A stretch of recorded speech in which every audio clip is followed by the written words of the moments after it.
Hello guys, welcome for in the house. Welcome back to your favorite agricultural and agribusiness YouTube channel, your leading oil palm YouTube channel. On today's episode, we are going to be looking at the best ways by which we can protect our investment. I mean, our oil palm plantation against the incidence of bushfire. As we all know, we are already in the dry season, and this season comes with some kind of risk, which include bushfire, widespread bushfire around plantations, and this can cause a loss of investment if not properly guided against. So on today's episode, we are going to be looking at the things that causes bushfire. We are going to be looking at people, some certain people that are responsible for bushfire, and the best preventive way, proactive and preventive way by which we can protect our investments and our plantation from being consumed by fire. If you are watching for the first time, my name is Aolusho Alawa. I'm an agri consultant. I'm a farmer by training, by education, and by practice. And this channel is dedicated to promote sustainable and profitable agriculture. Bushfire has been responsible for damage of so many plantations, the wiping away of so many plantations. And we often pray in this part of the world, we often pray against some danger, but prayers are not enough. We have to be we have to be proactive and to put in place some preventive measures. Now, one of the ways by which we can prevent our plantation against the incidence of bushfire during the dry season is to do our ring weeding now. Or if you have a mature plantation or even an upcoming plantation, this is the best time by which you can do your ring weeding. Do your ring weeding now before January, February, because at that time, many plantation owners would be very, very busy with harvesting and processing, because at that time we will have entered into the peak season properly. So all your attention will be focused on harvesting and processing at that time. So it's better you do it now. Do your circular ring weeding now. Do it properly. So when you do your ring weeding, any fire that is even coming will not be able to touch your trees, because fires are being encouraged, are being fueled by biomass, dry grasses. So when the environment of each and every one of your trees are being cleared, there is higher possibility that fire will not be able to consume them. Another thing is that you have to make sure at this time that you remove all the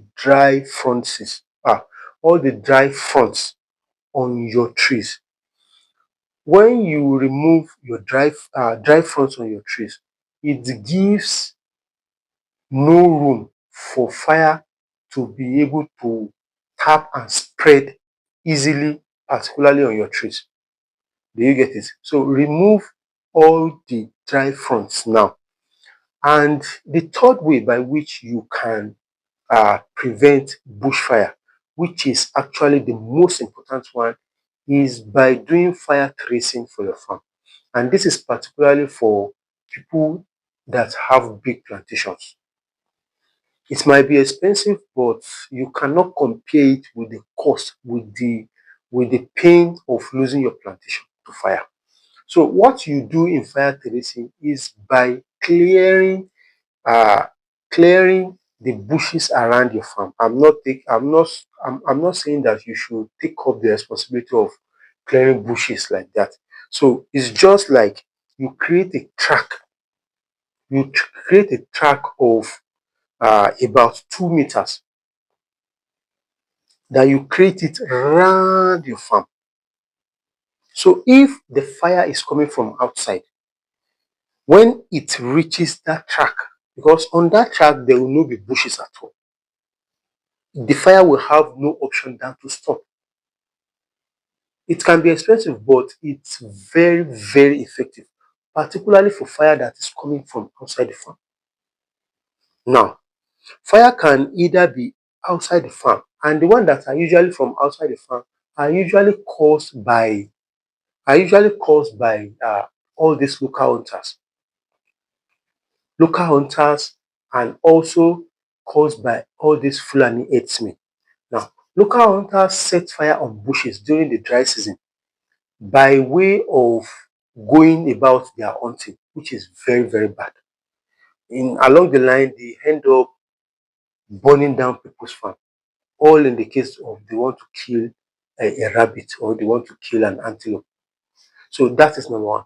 The number two people that also set fire on bushes during the dry season are Fulani people. They set fire on bushes because when they set fire on bush, like few days after, those bushes will now bring out some new grasses for their heads, for their cattle to feed on. So as an oil palm plantation owner who have a big plantation, you have to identify local hunters in your area. Identify them and talk to them. Identify them and talk to them. It is very, very important. And on your home part, on your farm, make sure you talk to your farm workers not to engage in open fire burning. Like, okay, they are burning uh, maize, they are burning yam to eat. So it should be a no-no for your on your home plantation to guard against fire emanating from your home plantation itself. And lastly but not the least, make sure you put in place uh, farm layout. When you have farm layout, even if fire is coming from outside, from inside, it will not be able to spread across all the parts of the farm. So with this, I've come to the end of today's episode, and I hope you've actually gotten value one way or the other from today's episode. If you actually got value from this episode, kindly give it a like, share with your friends, and drop a comment in the comment section for us. So, lastly, before I go, I would like to introduce to you once again the best-selling oil palm book. If you're an oil palm farmer or you are intending oil palm farmer, this is a must-have for you. It's like a complete guide about the science and the business of oil palm farming. If you want to create generational wealth through oil palm farming in Nigeria, in West Africa, this is a book you must read. If you don't have this book and you're an oil palm farmer, you are still playing on the local level, because farming now is being guided by information and by knowledge, and you should not be found wanting, not equipping yourself with the right knowledge.